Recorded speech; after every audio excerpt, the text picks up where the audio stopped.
Le prince charmant. Il y avait une fois un prince qui n'avait que 16 ans lorsqu'il perdit son père. D'abord il fut un peu triste, et puis le plaisir d'être roi le consola bientôt. Ce prince, qui se nommait Charmant, n'avait pas un mauvais cœur, mais il avait été élevé en prince, c'est-à-dire à faire sa volonté. Et cette mauvaise habitude l'aurait sans doute rendu méchant par la suite. Il commençait déjà à se fâcher quand on lui faisait voir qu'il s'était trompé. Il négligeait les affaires pour se livrer à ses plaisirs. Surtout, il aimait si passionnément la chasse qu'il y passait presque toutes les journées. Il avait été gâté, comme le sont presque toujours les princes. Pourtant, il avait un bon gouverneur. Il l'aimait beaucoup étant jeune, mais lorsqu'il fut devenu roi, il pensa que ce gouverneur était trop vertueux. « Je n'oserai jamais suivre mes fantaisies devant lui », disait-il en lui-même. Il dit qu'un prince doit donner tout son temps aux affaires de son royaume, et je n'aime que mes plaisirs. Quand même il ne me dirait rien, il serait triste, et je reconnaîtrais à son visage qu'il serait mécontent de moi. Il faut l'éloigner, car il me gênerait. Le lendemain, Charmant assembla son conseil, donna de grandes louanges à son gouverneur et dit que pour le récompenser du soin qu'il avait eu de lui, il lui donnait le gouvernement d'une province qui était fort éloignée de la cour. Quand son gouverneur fut parti, il se plongea dans les délices et surtout à la chasse qu'il aimait avec fureur. Un jour que Charmant était dans une grande forêt, il vit passer une biche blanche comme la neige. Elle avait un collier d'or au cou, et lorsqu'elle fut proche du prince, elle le regarda fixement et ensuite elle s'éloigna. « Je ne veux pas qu'on la tue !» s'écria Charmant. Il commanda donc à ses gens de rester là avec ses chiens, et il suivit la biche.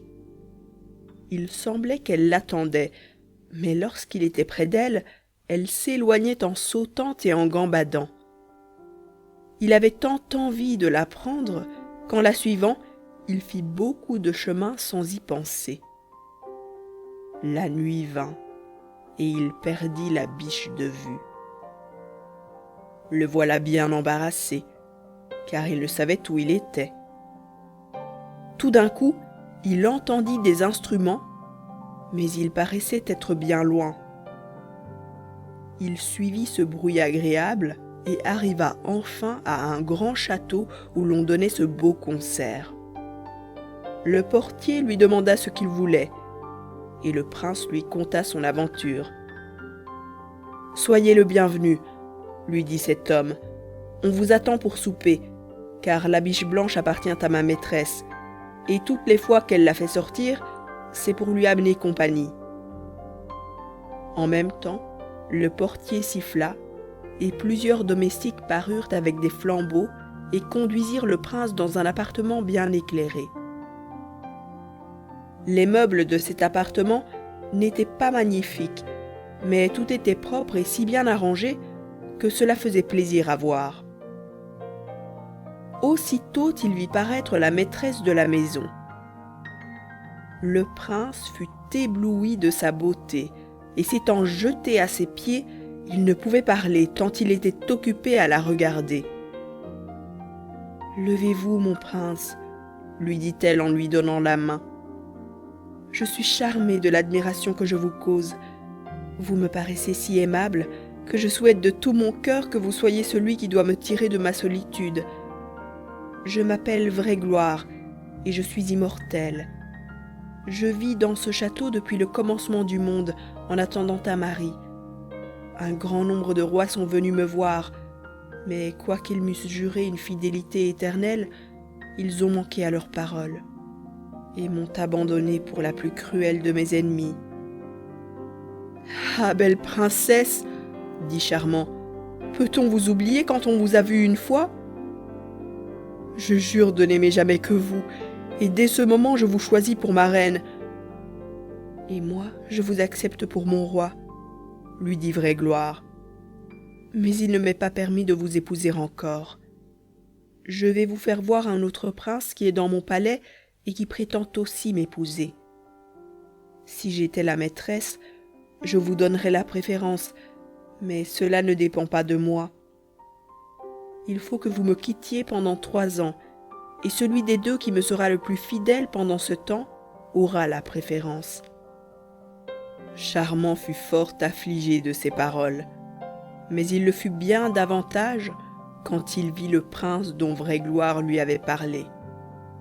Il était si beau, il avait tant d'esprit qu'il craignit que Vraie-Gloire ne l'aimât plus que lui. Il se nommait Absolu, et il possédait un grand royaume. Ils soupèrent tous les deux avec Vraie-Gloire et furent bien tristes quand il fallut la quitter le matin. Elle leur dit qu'elle les attendait dans 3 ans, et ils sortirent ensemble du palais. À peine avaient-ils marché 200 pas dans la forêt qu'ils virent un palais bien plus magnifique que celui de Vraie-Gloire. L'or, l'argent, le marbre, les diamants éblouissaient les yeux. Les jardins en étaient superbes, et la curiosité les engagea à y entrer.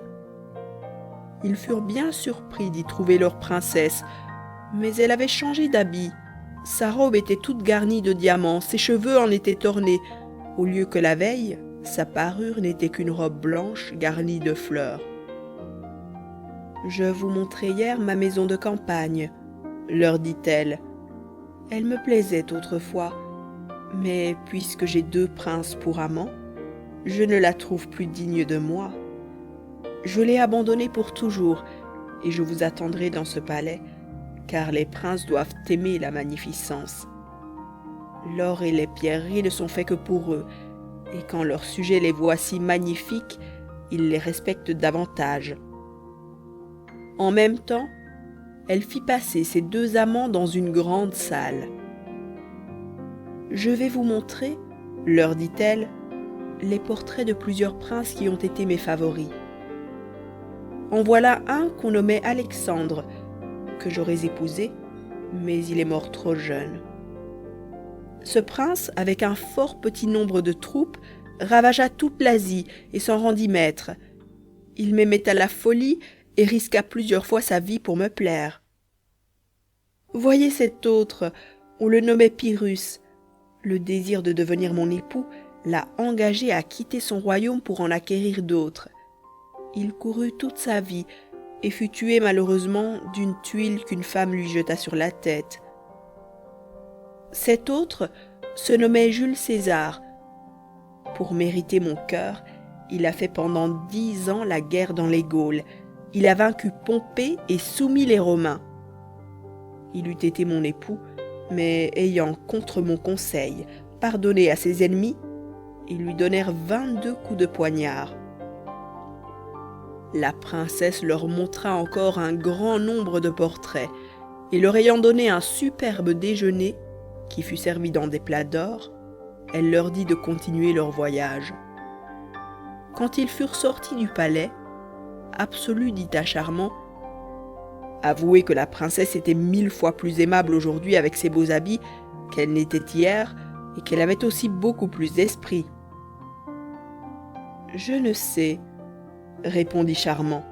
« Elle avait du fard aujourd'hui, elle m'a paru changée à cause de ses beaux habits, mais assurément elle me plaisait davantage sous son habit de bergère. » Les 2 princes se séparèrent et s'en retournèrent dans leur royaume, bien résolus de faire tout ce qu'ils pourraient pour plaire à leur maîtresse.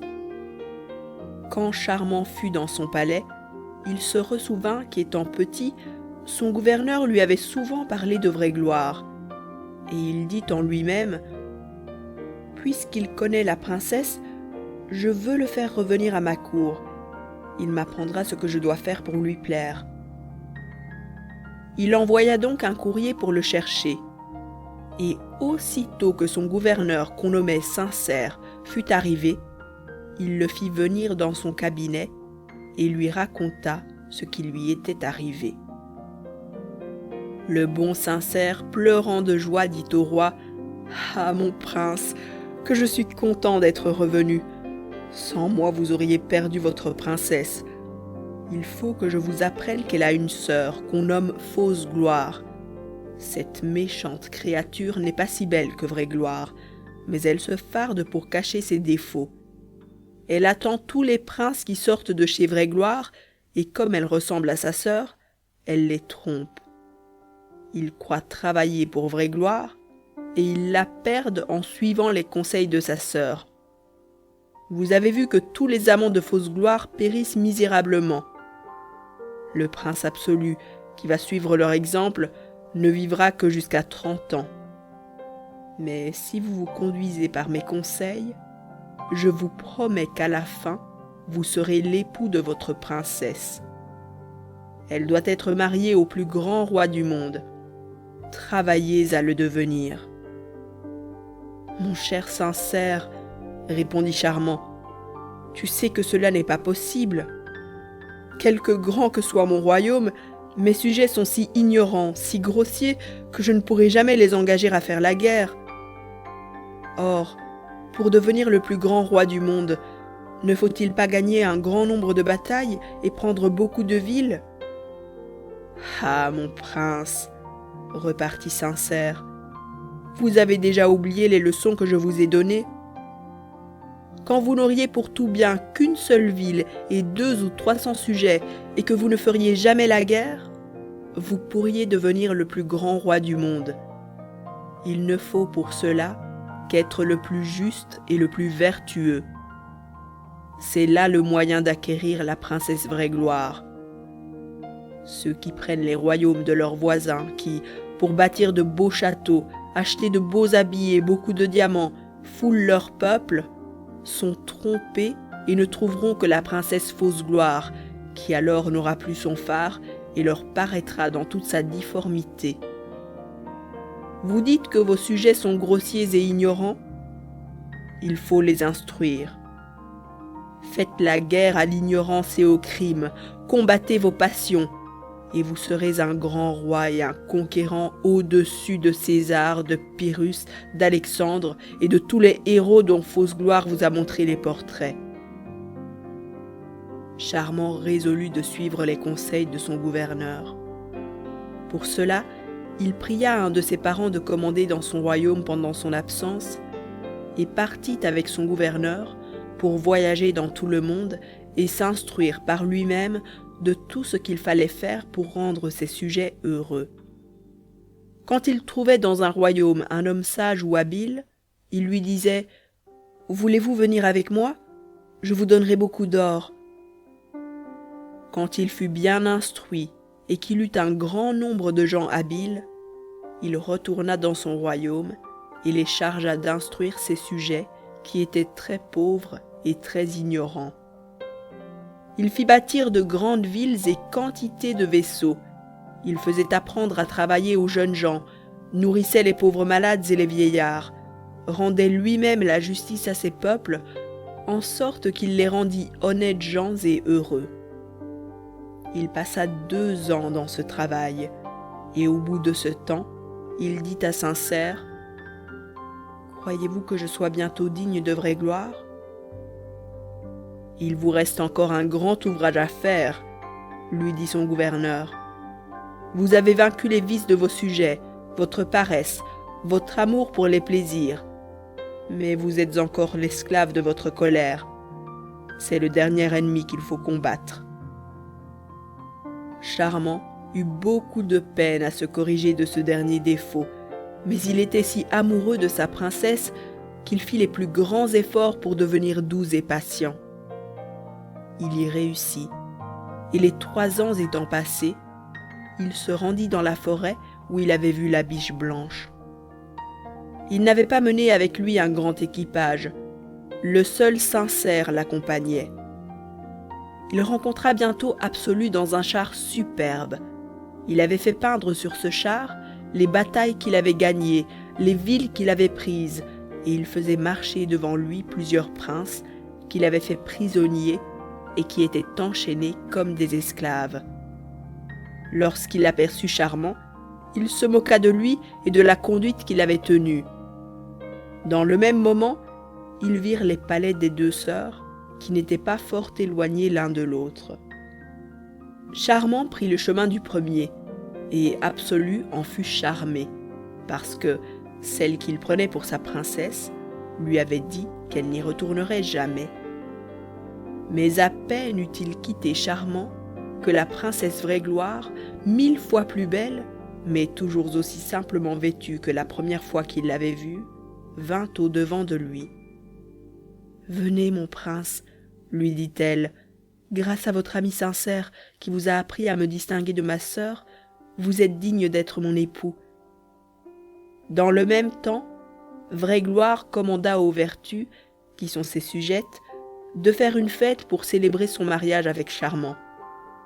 Et pendant qu'il s'occupait du bonheur qu'il allait avoir d'être l'époux de cette princesse, Absolu arriva chez Fausse-Gloire, qui le reçut parfaitement bien et lui offrit de l'épouser sur le champ. Il y consentit. Mais à peine fut-elle sa femme qu'il s'aperçut, en la regardant de près, qu'elle était vieille et ridée, quoiqu'elle n'eût pas oublié de mettre beaucoup de blanc et de rouge pour cacher ses rides. Pendant qu'elle lui parlait, un fil d'or qui attachait ses fausses dents se rompit, et ses dents tombèrent à terre. Le prince Absolu était si fort en colère d'avoir été trompé qu'il se jeta sur elle pour la battre, mais comme il l'avait prise par de beaux cheveux noirs qui étaient fort longs, il fut tout étonné qu'ils lui restassent dans la main, car Fausse-Gloire portait une perruque, et comme elle resta nu-tête, il vit qu'elle n'avait qu'une douzaine de cheveux, et encore ils étaient tout blancs. Absolu laissa cette méchante et laide créature et courut au palais de Vraie-Gloire qui venait d'épouser Charmant. Et la douleur qu'il eut d'avoir perdu cette princesse fut si grande qu'il en mourut. Charmant plaignit son malheur et vécut longtemps avec Vraie-Gloire. Il en eut plusieurs filles, mais une seule ressemblait parfaitement à sa mère.